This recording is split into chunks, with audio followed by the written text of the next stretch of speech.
Jacques, chapitre 2. Mes frères, que votre foi en notre glorieux Seigneur Jésus soit exempte de toute acception de personne. Supportez en effet qu'il entre dans votre assemblée un homme qui avec un anneau d'or et un habit magnifique, et qu'il y entre aussi un pauvre misérablement vêtu. Si, tournant vos regards vers celui qui porte l'habit magnifique, vous lui dites, toi, assieds-toi ici. Toi, assieds-toi ici à cette place d'honneur. Et si vous dites au pauvre, toi, tiens-toi là debout. Ou bien, assieds-toi au-dessous de mon marchepied. Ne faites-vous pas en vous-même une distinction et ne jugez pas sous l'inspiration de pensées mauvaises. Écoutez, mes frères bien-aimés, Dieu n'a-t-il pas choisi les pauvres aux yeux du monde pour qu'ils soient riches en la foi et héritiers du royaume qu'il a promis à ceux qui l'aiment? Et vous, vous avilissez le pauvre. Ne sont-ce pas les riches qui vous oppriment et qui vous traînent devant les tribunaux? Ne sont-ce pas eux qui outragent le beau nom que vous portez? Si vous accomplissez la loi royale selon l'Écriture, tu aimeras ton prochain comme toi-même, vous faites bien. Mais si vous faites exception de personne, vous commettez un péché. Vous êtes condamnés par la loi comme des transgresseurs. Car quiconque observe toute la loi, mais pêche contre un seul commandement, devient coupable de tous. En effet, celui qui a dit « Tu ne commettras point d'adultère » a dit aussi « Tu ne tueras point ». Or, si tu ne commets point d'adultère, mais que tu commets un meurtre, tu deviens transgresseur de la loi. Parlez et agissez comme devant être jugés par une loi de liberté. Car le jugement est sans miséricorde pour qui n'a pas fait miséricorde. La miséricorde triomphe du jugement. Mes frères, que sert-il à quelqu'un de dire qu'il a la foi s'il n'a pas les œuvres? La foi peut-elle le sauver?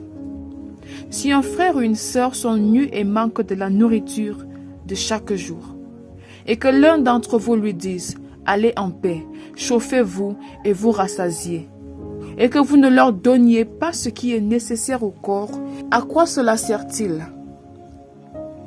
Il en est ainsi de la foi.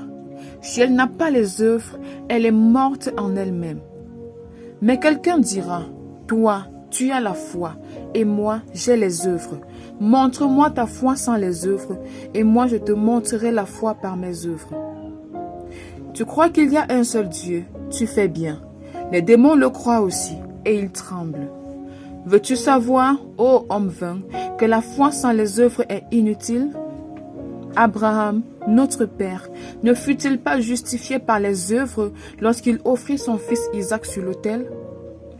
Tu vois que la foi agissait avec ses œuvres, et que par les œuvres, la foi fut rendue parfaite. Ainsi s'accomplit ce que dit l'Écriture. Abraham crut à Dieu, et cela lui fut imputé à justice. Et il fut appelé ami de Dieu. Vous voyez que l'homme est justifié par les œuvres, et non par la foi seulement.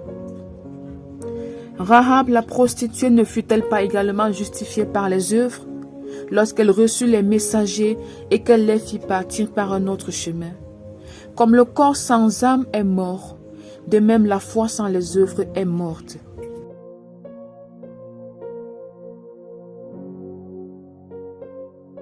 Jacques, chapitre 3. Mes frères, qu'il n'y ait pas parmi vous un grand nombre de personnes qui se mettent à enseigner, car vous savez que nous serons jugés plus sévèrement. Nous bronchons tous de plusieurs manières. Si quelqu'un ne bronche point en parole, c'est un homme parfait, capable de tenir tout son corps en bride. Si nous mettons le mort dans la bouche des chevaux pour qu'ils nous obéissent, nous dirigeons aussi leur corps tout entier. Voici, même les navires, qui sont si grands et que poussent des vents impétueux, sont dirigés par un très petit gouvernail au gré du pilote. De même, la langue est un petit membre et elle se vante de grandes choses. Voici comme un petit feu peut embraser une grande forêt. La langue aussi est un feu. c'est le monde de l'iniquité. La langue est placée parmi nos membres et enflammant le cours de la vie, étant elle-même enflammée par la géhenne. Toutes les espèces de bêtes et d'oiseaux, de reptiles et d'animaux marins sont domptés et ont été domptés par la nature humaine. Mais la langue, aucun homme ne peut la dompter. C'est un mal qu'on ne peut réprimer. Elle est pleine d'un venin mortel. Par elle nous bénissons le Seigneur notre Père, et par elle nous maudissons les hommes faits à l'image de Dieu. De la même bouche sortent la bénédiction et la malédiction. Il ne faut pas, mes frères, qu'il en soit ainsi.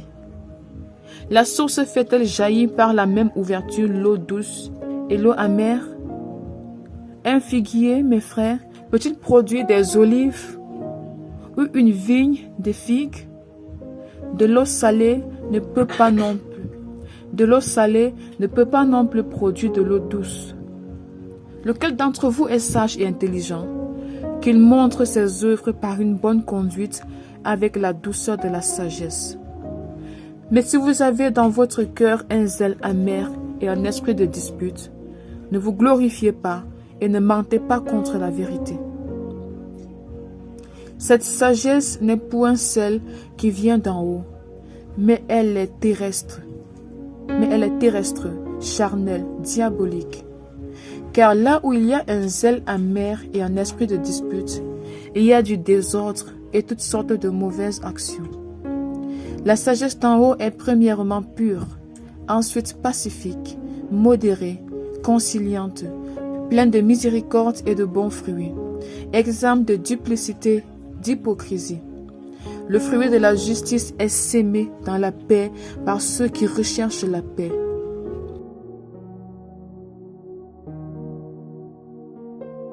Jacques, chapitre 4.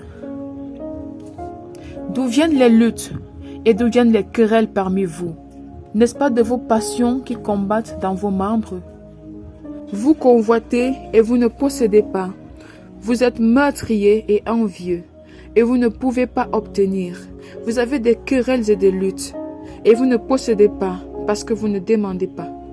Vous demandez et vous ne recevez pas parce que vous demandez mal, dans le but de satisfaire vos passions. Adultères que vous êtes, ne savez-vous pas que l'amour du monde est inimitié contre Dieu?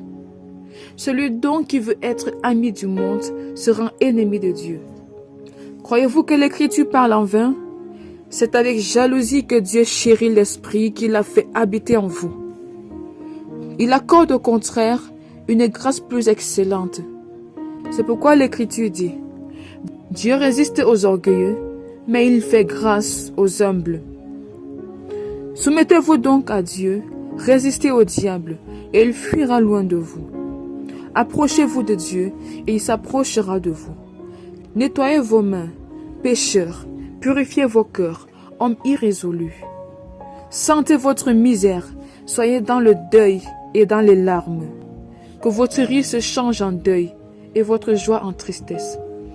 Humiliez-vous devant le Seigneur, et il vous élèvera. Ne parlez point mal les uns des autres, frères. Celui qui parle mal d'un frère ou qui juge son frère parle mal de la loi et juge la loi. Ne parlez pas mal les uns des autres, frères.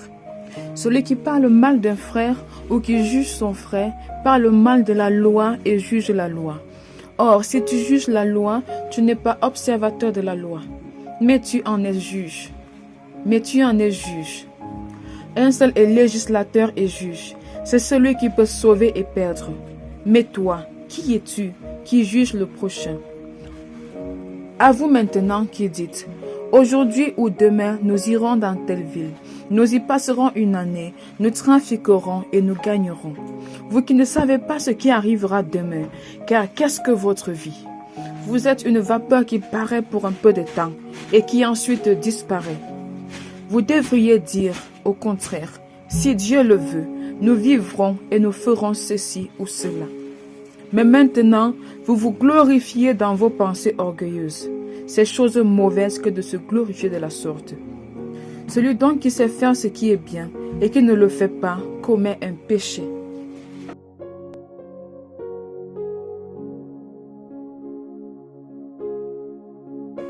Jacques, chapitre 5. À vous maintenant, riches, pleurez et gémissez à cause des malheurs qui viendront sur vous. Vos richesses sont pourries et vos vêtements sont rongés par les teignes. Votre or et votre argent sont souillés et leur rouille se lèvera en témoignage contre vous et dévorera vos chairs comme un feu. Vous avez amassé des trésors dans les derniers jours. Voici le salaire des ouvriers qui ont moissonné vos champs et dont vous les avez frustrés. Crient, et les cris des moissonneurs sont parvenus jusqu'aux oreilles du Seigneur des armées. Vous avez vécu sur la terre dans la volupté et dans les délices. Vous avez rassasié vos cœurs au jour du carnage. Vous avez condamné, vous avez tué le juste qui ne vous a pas résisté. Soyez donc patients, frères, jusqu'à l'avènement du Seigneur. Voici, le laboureur attend le précieux fruit de la terre, prenant patience à son égard, jusqu'à ce qu'il ait reçu les pluies de la première et de l'arrière-saison. Vous aussi, soyez patients, affermissez vos cœurs, car l'avènement du Seigneur est proche. Ne vous plaignez pas les uns des autres, frères, afin que vous ne soyez pas jugés. Voici, le juge est à la porte. Prenez, mes frères, pour modèle la souffrance et de patience les prophètes qui ont parlé au nom du Seigneur. Voici, nous disons bienheureux ceux qui ont souffert patiemment. Vous avez entendu parler de la patience de Job, et vous avez vu la fin que le Seigneur lui accorda, car le Seigneur est plein de miséricorde et de compassion.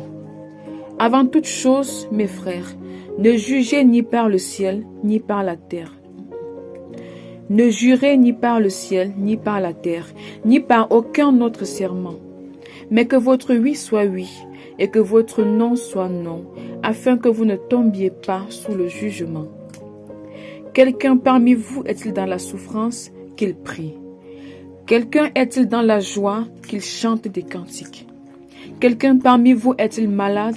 Qu'il appelle les anciens de l'Église et que les anciens prient pour lui, en loignant d'huile au nom du Seigneur.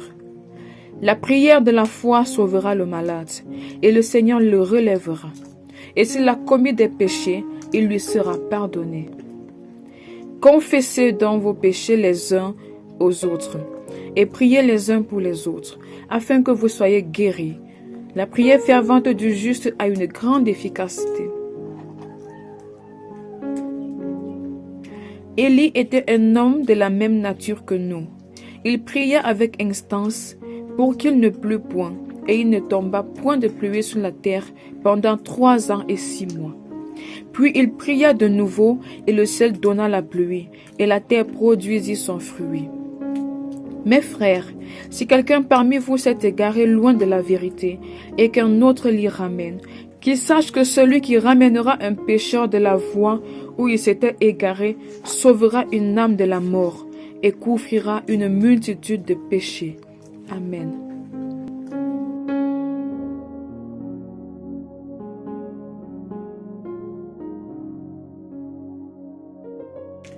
Psaume chapitre 134. Cantique des degrés.